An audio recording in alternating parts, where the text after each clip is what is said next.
ഉറുദു ജബാൻ. ഇന്ത്യയിൽ പിറവികൊണ്ട ഉറുദു ഇന്ന് പ്രമുഖ അന്താരാഷ്ട്ര ഭാഷകളിലൊന്നാണ്.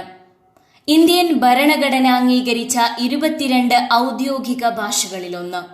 ഗസലിന്റെയും നാത്തിന്റെയും ഖവാലിയുടെയും ഭാഷയാണ് ഉറുദു. ഇഖ്ബാൽ, ഗാലിബ്, പ്രേംചന്ദ് തുടങ്ങിയ മഹാരഥന്മാർ തങ്ങളുടെ വലിയ ചിന്തകൾ കോറിയിട്ട ഭാഷ. സമരഭൂമികളിലെ ഗർജനമാണ് ഉറുദു. ഇന്ത്യൻ ബഹുസ്വരതയുടെ അടയാളമാണ് ഉറുദു.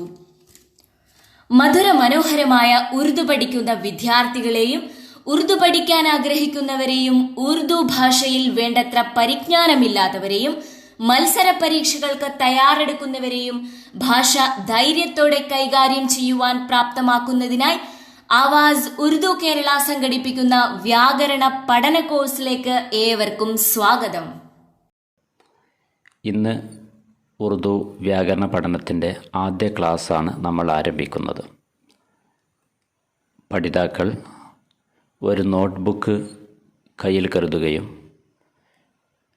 പറയുന്ന പ്രധാന കാര്യങ്ങൾ എഴുതിയെടുക്കുകയും ചെയ്യുന്നത് പിന്നീട് നിങ്ങൾക്ക് ഉപകാരപ്പെടുന്നതാണ്. എല്ലാത്തരം വിദ്യാർത്ഥികളെയും പരിഗണിച്ചുകൊണ്ടാണ് നമ്മുടെ ക്ലാസ്സുകൾ മുന്നോട്ട് പോകുന്നത്. ഉറുദുവിൽ തീരെ പരിജ്ഞാനമില്ലാത്തവർക്കും ഒപ്പം ഉറുദു ഭാഷയെ ആഴത്തിൽ പഠിക്കാൻ ആഗ്രഹിക്കുന്നവർക്കും എല്ലാവരെയും ഉൾക്കൊണ്ടുകൊണ്ടുള്ള ക്ലാസ്സുകളായതിനാൽ എല്ലാവരും വളരെ ശ്രദ്ധയോടെ ക്ലാസ്സുകൾ വീക്ഷിക്കുകയും അവ പ്രയോജനപ്പെടുത്തുകയും ചെയ്യേണ്ടതാണ്. ഉറുദു വ്യാകരണത്തെ നമ്മൾ 5 വിഭാഗങ്ങളാക്കി തിരിച്ചുകൊണ്ടാണ് പഠിക്കുന്നത്. ഈ 5 വിഭാഗങ്ങൾ ഏതൊക്കെയെന്ന് നമുക്ക് നോക്കാം. 1. ഇൽമെ ഹിജ, ഇൽമെ സറഫ്, ഇൽമെ നഹവ്, ഇൽമുൽ അറൂസ്, ഇൽമുൽ ബയാൻ. ഇങ്ങനെ 5 വിഭാഗങ്ങളായി തിരിച്ചുകൊണ്ടാണ് നമ്മൾ പഠിക്കുന്നത്. അക്ഷരങ്ങളെക്കുറിച്ചുള്ള പഠനമാണ് ഇൽമെ ഹിജ. इल्म हिजा में हुरूफ, उनकी आवाज़ और उनको एक दूसरे से मिलाने के सही तरीक़ों से बहस की जाती है. ഇൽമ ഹിജയിൽ അക്ഷരങ്ങൾ, അവയുടെ ശബ്ദങ്ങൾ, അവ പരസ്പരം ചേർക്കുമ്പോഴുള്ള നിയമങ്ങൾ തുടങ്ങിയവ നമ്മൾ ചർച്ച ചെയ്യുന്നു. ഹുറൂഫ് കെ മജ്മുഅ കോ ഹുറൂഫെ തഹജ്ജി कहते हैं. അക്ഷരങ്ങളുടെ കൂട്ടത്തെയാണ് ഹുറൂഫെ തഹജ്ജി എന്ന് പറയുന്നത്. ഉറുദുവിലെ ഹുറൂഫെ തഹജ്ജി നമുക്കൊന്ന് നോക്കാം. അലിഫ്, ബെ, പെ, തെ, ടെ, സെ, ജീം, ചെ, ഹെ, ഖെ, ദാൽ, डाल, जाल, रे, डे, जे, ज़े, सीन, शीन, स्वाद, ज़्वाद, त्वे, ज़्वे, ऐन, ओइन, फे, क़ाफ, काफ, गाफ, लाम, मीम, नून, വാവ്, ഹെ, യെ. ഇവയാണ് ഉറുദുവിലെ ഹുറൂഫെ തഹജ്ജി. അടിസ്ഥാനപരമായി ഈ അക്ഷരങ്ങളാണ് ഉറുദുവിലുള്ളത്. ഇതിൽ 28 അക്ഷരങ്ങൾ അറബിയിൽ നിന്നുള്ളതാണ്. അറബിയിലെ അക്ഷരങ്ങൾ ഏതൊക്കെയെന്ന് നമുക്ക് നോക്കാം. അലിഫ്, ബാ, താ, സാ, ജീം, ഹാ, ഖാ, ദാൽ, സാൽ, റാ, സാ, സീൻ, ഷീൻ, സ്വാദ്, സ്വാദ്, ത്വാ, ളാ, ഐൻ, ഓയിൻ, ഫാ, ഖാഫ്, കാഫ്, ലാം, മീം, നൂന്, വാവ്, ഹാ, യ.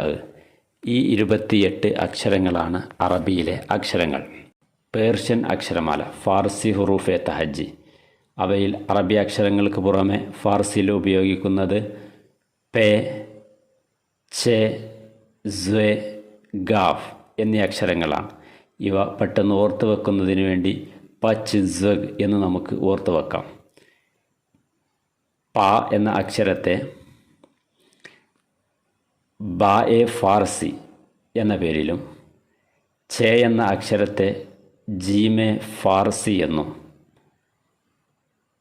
സ് എന്ന അക്ഷരത്തെ സായെ ഫാർസി എന്നും ഗാഫ് എന്ന അക്ഷരത്തെ കാഫെ ഫാർസി എന്നും അറിയപ്പെടുന്നു. ഈ അക്ഷരങ്ങൾ ചേർന്ന 32 അക്ഷരങ്ങൾ ചേർന്നതാണ് ഫാർസി അക്ഷരമാല. പിന്നീട് ഉറുദുവിലേക്ക് വന്നപ്പോൾ ഈ അക്ഷരങ്ങൾക്ക് പുറമെ മറ്റ് 3 അക്ഷരങ്ങൾ ഇന്ത്യൻ പദങ്ങൾ ഉൾക്കൊള്ളാൻ വേണ്ടി, സംസ്കൃത പദങ്ങളടക്കമുള്ള ഇന്ത്യൻ പദങ്ങൾ ഉൾക്കൊള്ളാൻ വേണ്ടി 3 അക്ഷരങ്ങൾ കൂടി ചേർത്തു. അവയാണ് ടെ,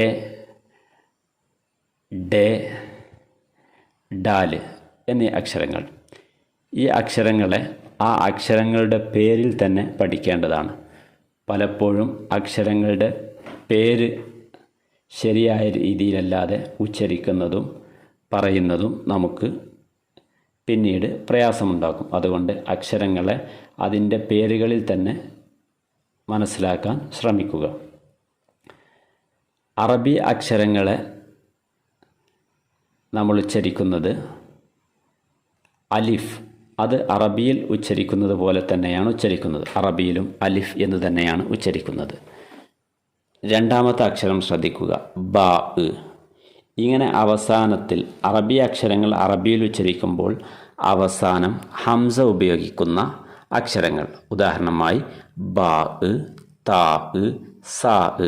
ഈ അക്ഷരങ്ങളുടെയൊക്കെ അവസാനം ഹംസ വരുന്നത് കാണാം. ബാ, താ എന്ന് പറയുമ്പോൾ അവസാനത്തിൽ ഹംസ വരുന്നത് കാണാം. ഇത്തരം അക്ഷരങ്ങൾ ഉറുദുവിലെത്തുമ്പോൾ ബേ, തേ, സേ ഈ രൂപത്തിലായിരിക്കും ഉച്ചരിക്കുക. എന്നാൽ ഹംസ ഇല്ലാത്ത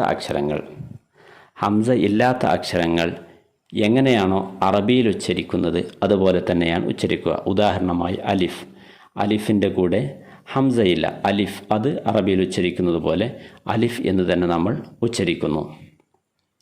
അതുപോലെ ജീം, അവിടെയും നമ്മൾ ജീം എന്ന് തന്നെയാണ് ഉപയോഗിക്കുന്നത്. എന്നാൽ ഇതിൽ വ്യത്യാസമുള്ള അക്ഷരങ്ങൾ, അറബിയിലെ ലാദ് എന്ന അക്ഷരം ഉറുദുവിൽ സാദ് എന്നും ലാ എന്ന അക്ഷരം സ് എന്നുമാണ് നമ്മൾ ഉച്ചരിക്കുന്നത്. അപ്പോൾ നമുക്ക് അക്ഷരങ്ങളുടെ പേര് ഒന്നുകൂടെ നോക്കാം. പലപ്പോഴും ആളുകൾ ഡേ എന്ന അക്ഷരത്തിന് റേഡേ അല്ലെങ്കിൽ ദാൽ ഡാൽ എന്നൊക്കെ പറയാറുണ്ട്. അങ്ങനെ പറയേണ്ടതില്ല. അക്ഷരങ്ങൾക്ക് ഉള്ള പേരുകൾ കൃത്യമായി പഠിച്ചാൽ ആ അക്ഷരങ്ങൾ ഒന്ന് മാത്രമേ ഉള്ളൂ. ഡാൽ എന്ന് പറയുന്ന ഒരക്ഷരമേ ഉള്ളൂ, ഡേ എന്ന് പറയുന്ന ഒരക്ഷരമേ ഉള്ളൂ. അതുകൊണ്ട് ആ രൂപത്തിൽ തന്നെ പഠിക്കുക. നമുക്കൊന്നുകൂടെ അവയുടെ പേരൊന്ന് നോക്കാം. അലിഫ്, ബേ, പേ, തേ, ടേ, സേ, ജീം, ഛേ, ഹേ, ഹേ, ദാൽ, ഡാൽ, സാൽ, റേ, ഡേ, സേ, സ്, സീൻ, ഷീൻ, സ്വാദ്, സ്വാദ്, ത്വേ, സ്, ഐൻ, ഐൻ, ഫേ, ഖാഫ്, കാഫ്, ഗാഫ്, ലാം, മീം, നൂൻ, വാവ്, ഹേ, യേ.